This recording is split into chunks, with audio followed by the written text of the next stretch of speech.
What's the meaning of clarinet?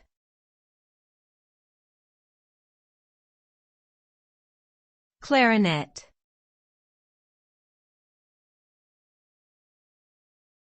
Clarinet.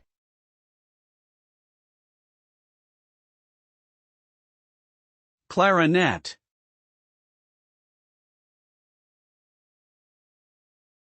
Clarinet.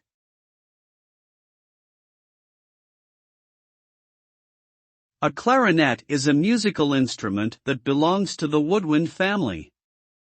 It has a cylindrical shape with a flared bell at one end and a mouthpiece with a single reed at the other end. The sound is produced by blowing air through the mouthpiece, which causes the reed to vibrate and create sound waves.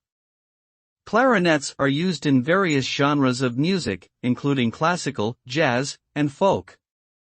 They have a unique and expressive tone that is often featured in solos or as part of an ensemble.